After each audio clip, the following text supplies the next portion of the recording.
ஜெய் சாய்ராம் எங்கள் ஸ்ரீ சாய்ராம். ஓம் சாய்ராம். சாய் அன்பர்களுக்கு பணிவான வணக்கங்கள்.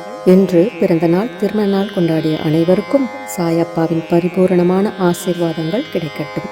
நாம் 48 நாட்கள் ஸ்ரீ சாய்நாத ஸ்தவன மஞ்சரி பாராயணம் செய்கிறோம். இன்று 29ஆம் நாள், மேலும் விசேஷமான வியாழக்கிழமை. நம் அனைவருடைய பிரார்த்தனைகளையும் நம் சாயப்பாவின் மலர் பாதங்களில் சமர்ப்பணம் செய்து அவருடைய அருளும் அனுகிரகமும் ஆசீர்வாதங்களும் நம் அனைவருக்கும் கிடைத்து எல்லா வேண்டுதல்களும் நிறைவேற வேண்டும் என்று மனதார பிரார்த்தனை செய்து கொண்டு முழுமையான நம்பிக்கையுடன் இப்பொழுது ஸ்ரீ சாய்நாத ஸ்தவன மஞ்சரியை பாராயணம் செய்யலாம். ஓம் சாய்ராம். ஸ்ரீ சாய்நாத ஸ்தவன மஞ்சரி. ஸ்ரீ கணேசனை வணங்குகின்றேன்.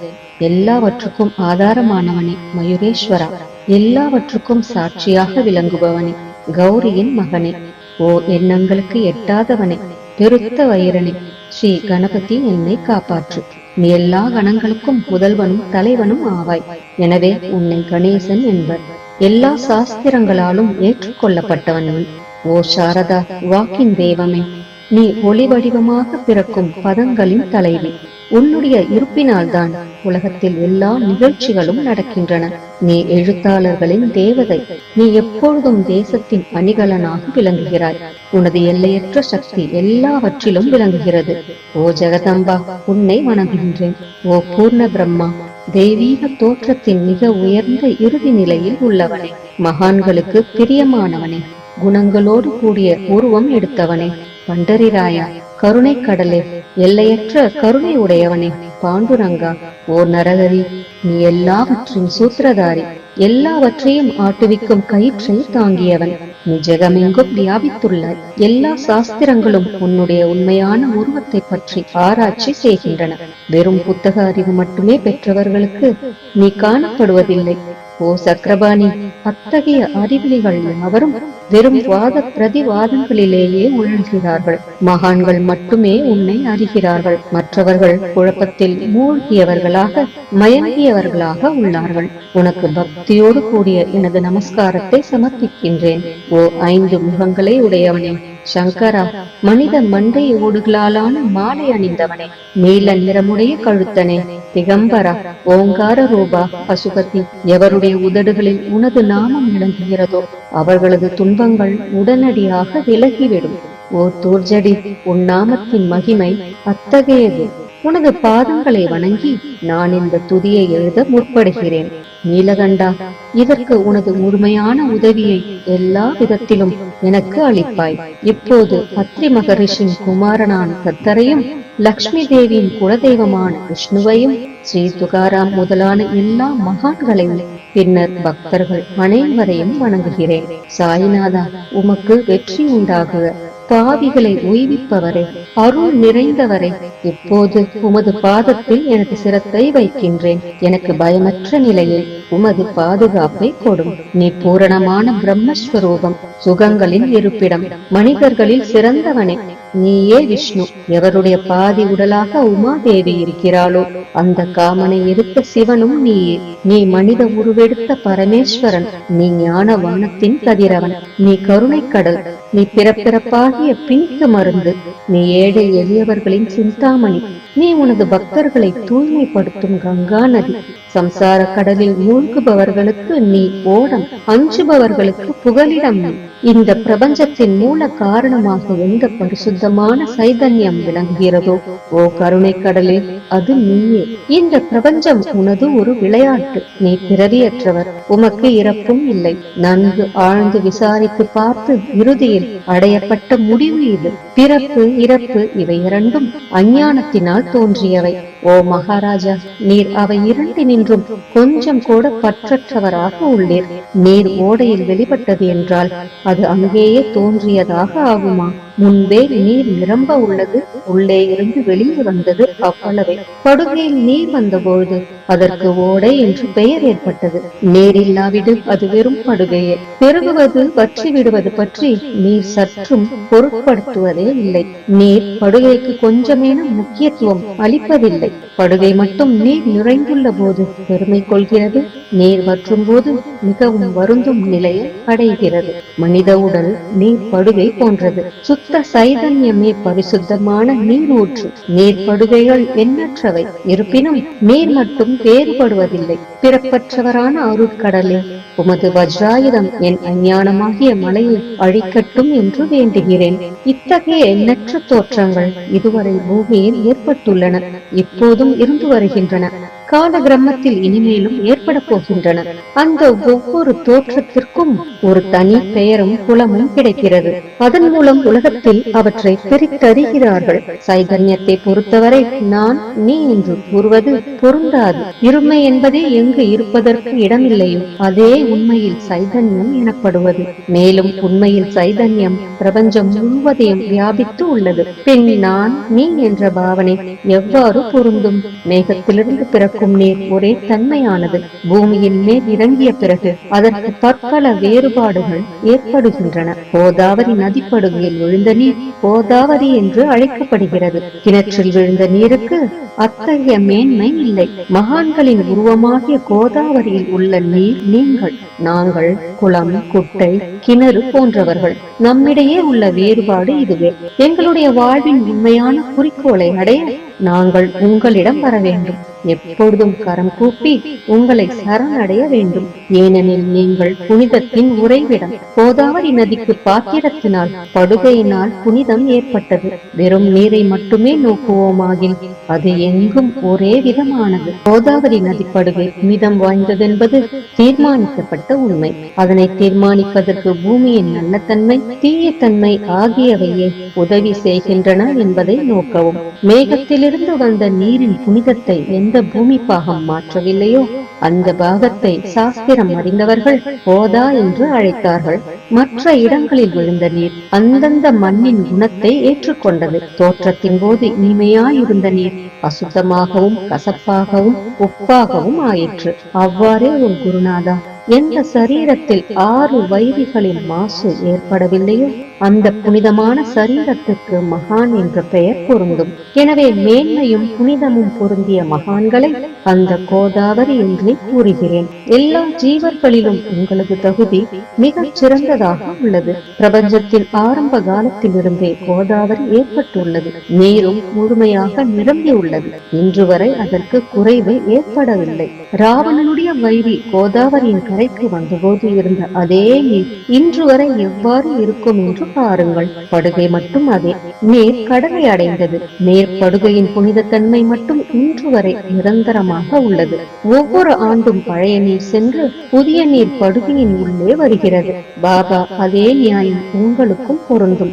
ஒவ்வொரு நூற்றாண்டும் ஓர் ஆண்டை போலவும் அந்த நூற்றாண்டில் தோன்றிய சாதுக்கள் நீரை போலவும் அவர்களும் மிக பெரிய மகான்கள் அலைகள் போலவும் உவமிக்கப்படுகிறார்கள். இந்த மகான்களின் உருவமாகிய கோதாவரியில் முதலாண்டில் சனகர், சனந்தனர் முதலியோரின் வெள்ளம் ஏற்பட்டது. பின்னர் நாரதர், தும்புரு, பிரகலாதன், பலிராஜா, சபரி, அங்கதன், வாயுகுமாரன், விதுரர், கோபர்களும் கோபிகைகளும் தோன்றினர். இவ்வாறு இன்று வரை ஒவ்வொரு நூற்றாண்டிலும் ஒன்றன் பின் ஒன்றாக மகான்களின் வெள்ளம் ஏற்பட்டு வந்துள்ளது. நான் அதனை வர்ணிப்பதற்கு இயலாதவனாக உள்ளேன். ஓ சாயிநாதா, இந்த நிகழும் நூற்றாண்டில் மகான்களின் தோற்றமாகிய கோதாவரியில் நிச்சயமாக உமது வெள்ளம் வந்துள்ளது. எனவே உனது திவ்ய சரணாரவிந்தங்களுக்கு வந்தனை செய்கிறேன். மகாராஜா, எனது துர்குணங்களை கொஞ்சம் கூட பொருட்படுத்த வேண்டாம். நான் ஏழை, எளியவன், அஞ்ஞானி, பாவிகளுக்குள்ளே தலை சிறந்தவன், எல்லா துர்குணங்களும் பொருந்தியவன். ஆனால் என்னை நிராகரிக்க வேண்டாம். பரிசுக்கள் இரும்பினுடைய குறைகளை பொருட்படுத்துவதில்லை. கோதாவரி நதி தன்னை அடைந்த கிராமத்து சிறு ஓடைகளை திருப்பி அனுப்புவதில்லை. உங்களுடைய அருள் நோக்கை செலுத்தி என்னிடமுள்ள எல்லா தீய குணங்களையும் விரைவாக அழித்து விடுங்கள். அடியேனுடைய வேண்டுதல் இதுவே. பரிசுக்களின் தொடர்பு ஏற்பட்டும் இரும்பின் இரும்புத்தன்மை அழிக்கப்படாவிட்டால் குருநாதா, அது பரிசுக்களின் பெருமைக்கு இழுக்கு. என்னை பாவியாகவே இருக்கும்படி வைக்காதீர். தாங்கள் தாழ்வும் அடைய வேண்டாம். நீங்கள் பரிசுக்கள், நான் இரும்பு. எனது அவமானம் உமதே என்பதை பாருங்கள். குழந்தை எப்பொழுதும் தவறுகள் செய்கிறது, ஆனால் தாய் சினம் கொள்வதில்லை. இதை நினைவில் கொண்டு எனக்கு உங்கள் அருளாகிய பிரசாதத்தை அளிப்பீராக. ஓ சத்குரு சாய்நாதா, நீயே எனது கற்பகத்தரு. சம்சார சாகரத்தை கடக்க உதவும் சிறந்த படகு நிச்சயமாக நீயே. நீ காமதேனு, சிந்தாமணி, நீ ஞான வானத்தின் கதிரவன். நற்குணங்களின் பெரும் சுரங்கம். ஸ்வர்க்கத்திற்கு செல்ல உதவும் படிகளும் நீயே. ஓ புண்ணியங்களின் இருப்பிடமே, சுத்திகரிப்பவரே, சிறந்தவரே. ஓ சாந்தமூர்த்தி, ஆனந்தத்தின் உறைவிடமே, பிரம்மஸ்வரூபா, பரிபூரணனே, வேறுபாடு அற்றவனே, ஞானக்கடலே. ஓ ஞானத்தின் உருவமே, மனிதர்களில் சிறந்தவனே, பொறுமை, சாந்தி ஆகியவற்றின் உறைவிடமே, பக்தர்களின் இளைப்பாறும் இடமே, என்பால் மகிழ்வு நிறைந்த உன் அருள் நோக்கை செலுத்து. சத்குரு மச்சீந்திரரும் நீயே, மகாத்மா ஜாலந்தரரும் நீயே.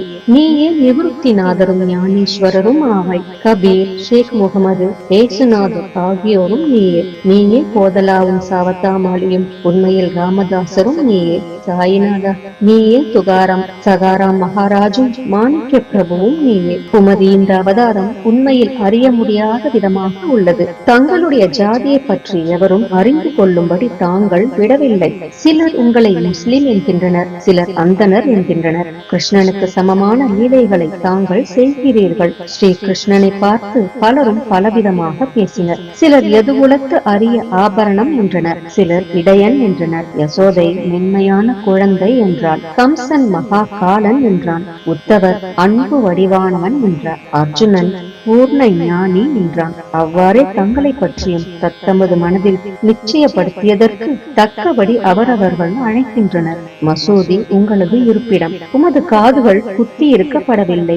உங்களது பாதியா சடங்கையும் பார்த்துவிட்டு உங்களை முஸ்லிம் என்று கூறுவது பொருத்தமாகவே உள்ளது. அவ்வாறே கருணை வடிவான உமது அகம் வழிபாட்டை பார்த்து நீங்கள் இந்துதான் என்று எங்கள் மனதில் நிச்சயம் ஏற்பட்டது. ஆனால் வெளி விவகாரங்களில் உள்ள இத்தகைய வேறுபாடுகளை தர்க்கவாதிகளே விரும்புவார்கள். உண்மையான ஞானத்தில் ஆர்வமுள்ள பக்தர்கள் அவற்றுக்கு முக்கியத்துவம் அளிக்க மாட்டார்கள். நீங்கள் பிரம்மத்தின் நிலையில் விளங்குகிறீர்கள். உங்களுக்கு ஜாதியும் கோத்திரமும் இல்லை. நீர் எல்லோருக்கும் குருமூர்த்தியாகவும் ஆதி காரணமாகவும் உள்ளீர். முஸ்லிம் இந்துக்களிடையே பகைமை ஏற்பட்டதால் அவர்களை ஒற்றுமைப்படுத்துவதற்காக மசூதி, அக்னி இரண்டையும் ஏற்று பக்தர்களுக்கு உங்கள் லீலையை காட்டினீர்கள். தாங்கள் ஜாதி மதங்களுக்கு அப்பாற்பட்டவர். நீங்கள் பிரம்மமே. உண்மையில் நீங்கள் அது தத்துவமசி. நீங்கள் உண்மையில் தர்க்கங்களுக்கு அப்பாற்பட்டவர். உங்கள் முன்னால் எவ்வளவோ தர்க்க விதர்க்கங்கள் நிகழ்ந்தன. அங்கே எனது சாதாரண மொழிகள் எப்படி ஏற்படும்? ஆனால் உங்களை பார்க்கும் பொழுது என்னால் மௌனமாக இருக்க முடியவில்லை. துதி செய்வதற்கு உலக வழக்கில் பதங்களே சாதனமாக உள்ளன. எனவே உங்கள் அருளாசியுடன் பதங்களால் என்னென்ன வர்ணனைகள் ஏற்படுகின்றனவோ அவற்றை எப்போதும் செய்வேன். மகான்களின் தகுதி கடவுளின் தகுதியை விட வேறுபட்டதும் மிக உயர்ந்ததும் ஆகும். சாதுக்களின் அருகில் எனது உனது என்ற வேறுபாடுகளுக்கு சிறிதேனும் இடமில்லை. கிரண்ய கசிபுவுக்கும் ராவணனுக்கும் கடவுளை வெறுத்ததன் மூலம் மரணம் ஏற்பட்டது. இத்தகைய சம்பவம் ஒன்று கூட மகான்களின் கரத்தால் நிகழவில்லை. அரசன் கோபிச்சந்தன் ஜாலந்தரரை சாண குவியலில் புதைத்தான். ஆனால் அந்த மகான் மனம் வருந்தவில்லை. மாறாக அந்த அரசனை சம்சார சுழலிலிருந்து விடுவித்து அமரனாக செய்துவிட்டார். இத்தகைய மகான்களின் மேன்மையை எவ்வாறு வர்ணிப்பேன்? மகான்கள் சூரியனை போன்றவர்கள்.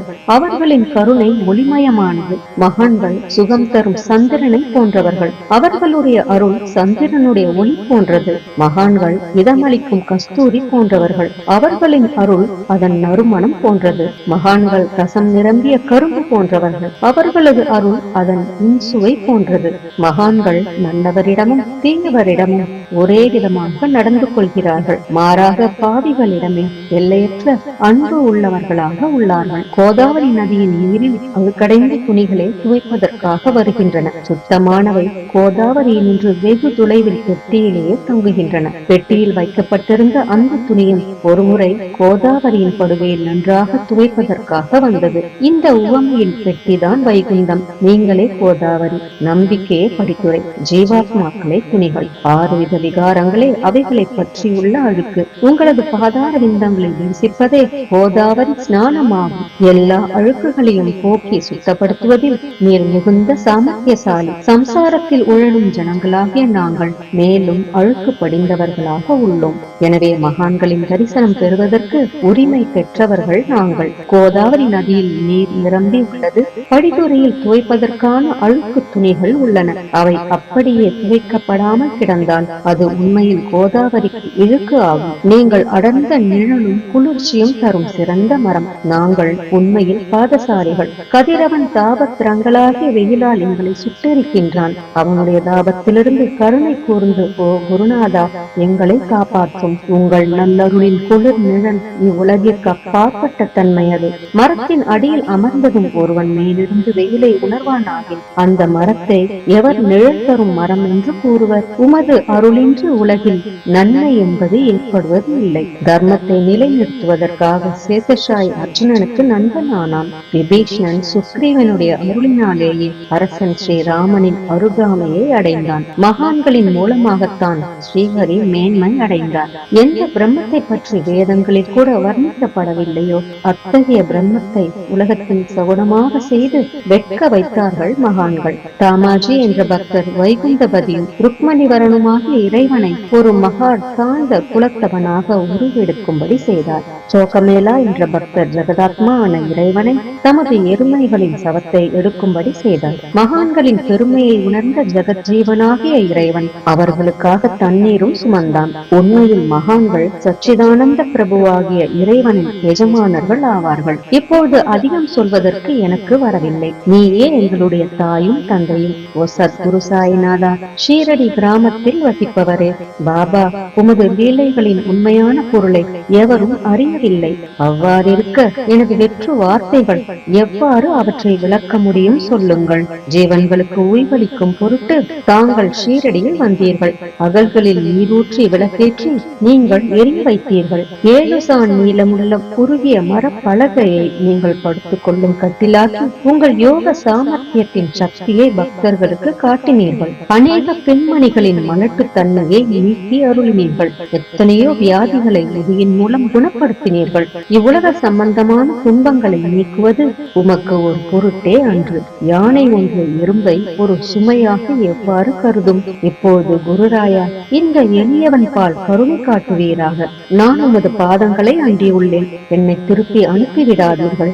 நீர் அரசருக்கெல்லாம் அரசர், குபேரனுக்கும் குபேரர், வைத்தியர்க்கெல்லாம் வைத்தியர். உங்களை விட சிறந்தவர் எவரும் இல்லர். மற்ற தெய்வங்களை பூஜிப்பதற்கு அதற்கு தகுந்த சிறப்பு உபகரணங்கள் உள்ளன. ஆனால் உம்மை பூஜிப்பதற்கு உலகில் பொருட்களே இல்லை. சூரியனுடைய இல்லத்தில் தீபாவளி பண்டிகை வந்ததென்றால் எப்பேற்பட்ட பொருட்களை கொண்டு அதை கொண்டாடுவோம். சமுத்திரத்தின் தாகத்தை தீர்க்க இப்புவியிடத்தில் நீர் இல்லை. நெருப்பை உஷ்ணப்படுத்த எங்கிருந்து அக்னி கொண்டு வருவது?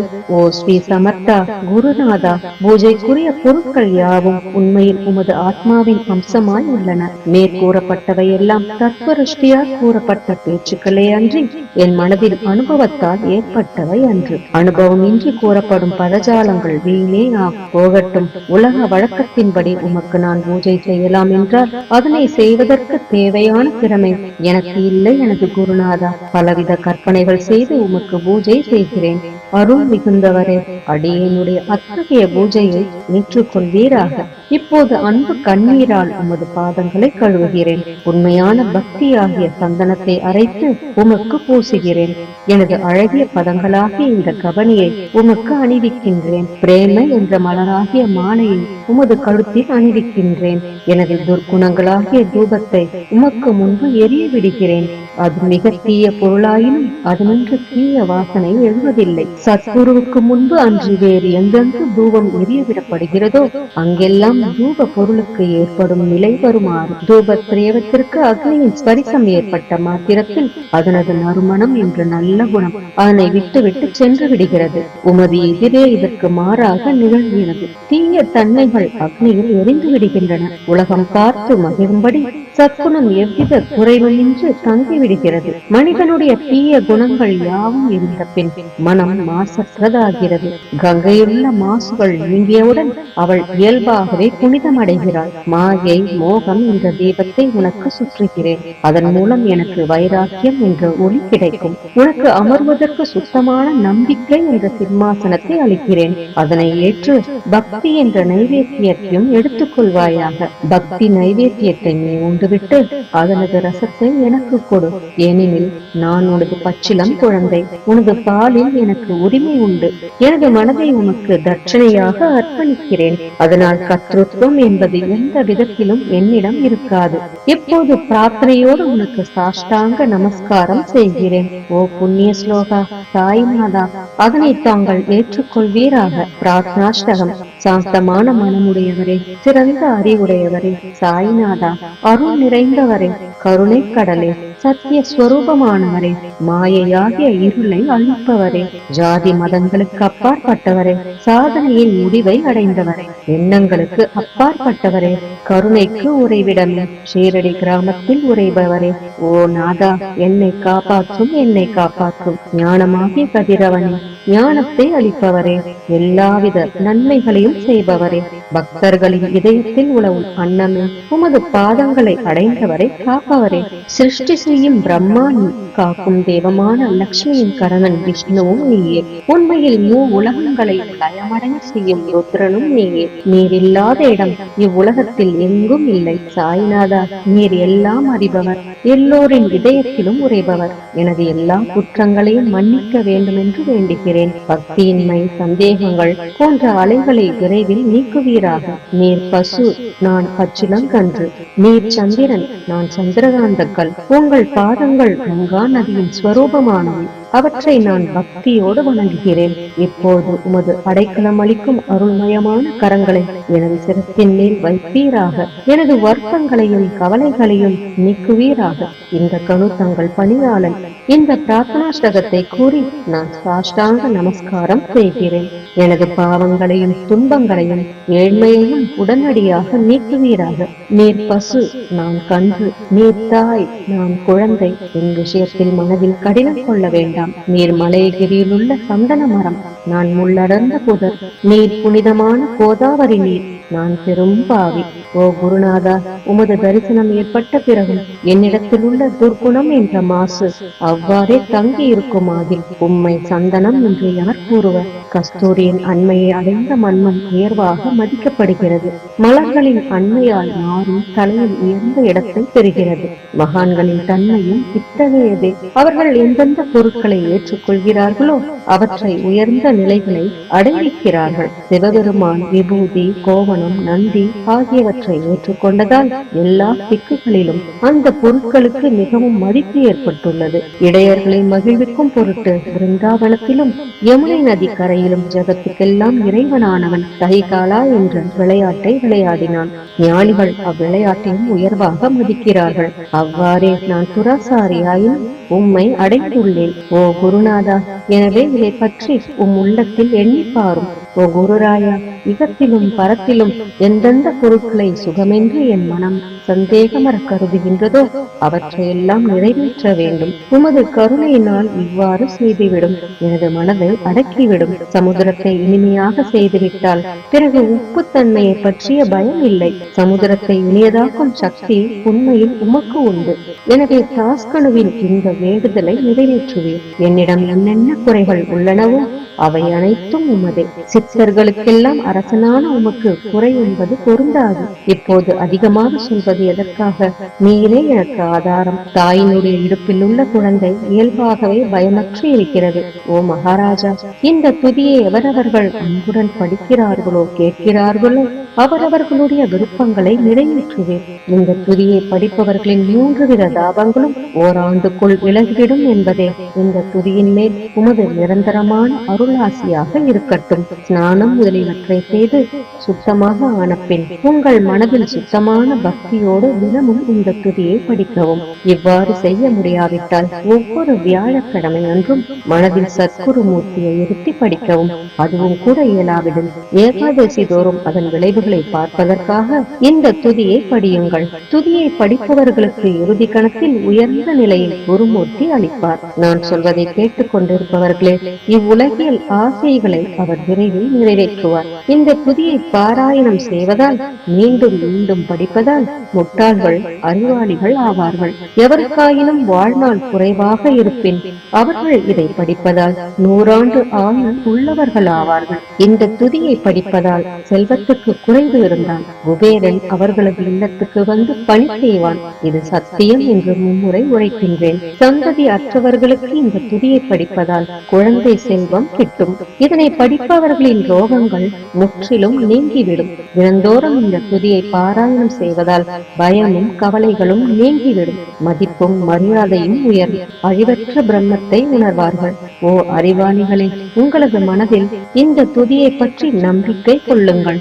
தர்க்கங்கள், தவறான எண்ணங்கள் ஆகியவற்றுக்கு கொஞ்சம் கூட இடம் கொடுக்க வேண்டாம். ஷீரடி சேஸ்திரத்திற்கு யாத்திரை செல்லுங்கள். பாபாவின் திருவடிகளை மனதில் நிறுத்துங்கள். அவர் அனாதைகளின் உறவினர், பக்தர்களின் விருப்பங்களை பூர்த்தி செய்யும் கற்பகத்தரு. அவருடைய பேராணையினாலேயே இந்த துதியை எழுதினேன். இல்லாவிடில் பாமரனாகிய என்னால் இத்தகைய படைப்பு எவ்வாறு ஏற்பட முடியும்? சக ஆண்டு 1840 பாத்திரபதம் மாதம் சுத்தபட்சத்தில் கணேச சதுர்த்தி திதி அன்று திங்கட்கிழமை 2வது பிரகரத்தில் புனிதமான நர்மதா நதி தீரத்தில் உள்ள மகேஸ்வரர் என்ற கஷேத்திரத்தில் ஸ்ரீ அகல்யா தேவி சன்னதியில் ஸ்ரீ சாய்நாத ஸ்தவன மஞ்சரி நிறைவடைந்தது. மகேஸ்வரம் என்ற புகழ்பெற்ற கஷேத்திரத்தில் இந்த துதி நிறைவடைந்தது. ஸ்ரீ சாய்நாதரின் மனதில் புகுந்து ஒவ்வொரு பதத்தையும் என்னை கூற வைத்தார். தாமோதரன் என்ற சீடன் இந்த துதியை எழுதினான்.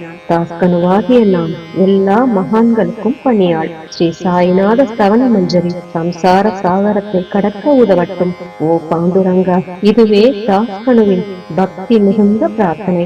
மங்களம் மங்களம் சுபமங்கலம். ஜெய் ஜெய் சாயம். நம் சாயப்பாவின் பரிபூரணமான ஆசீர்வாதங்கள் அனைவருக்கும் கிடைக்க வேண்டும் என்று நான் மனதார பிரார்த்தனை செய்கிறேன். அனைவரும் எல்லா நலன்களையும் பெற்று மிகவும் சிறப்பான, மகிழ்ச்சியான, நிம்மதியான, ஆரோக்கியமான வாழ்க்கை வாழ நம் சாயப்பா நம் அனைவரையும் ஆசீர்வதிக்கட்டும். ஜெய் ஜெய் சாய்ராம். ஜெய் சாய்ராம் எங்கள் ஸ்ரீ சாய்ராம். ஜெய் சாய்ராம், ஜெய ஸ்ரீ சாய்ராம். ஜெய் சாய்ராம் எங்கள் ஸ்ரீ சாய்ராம்.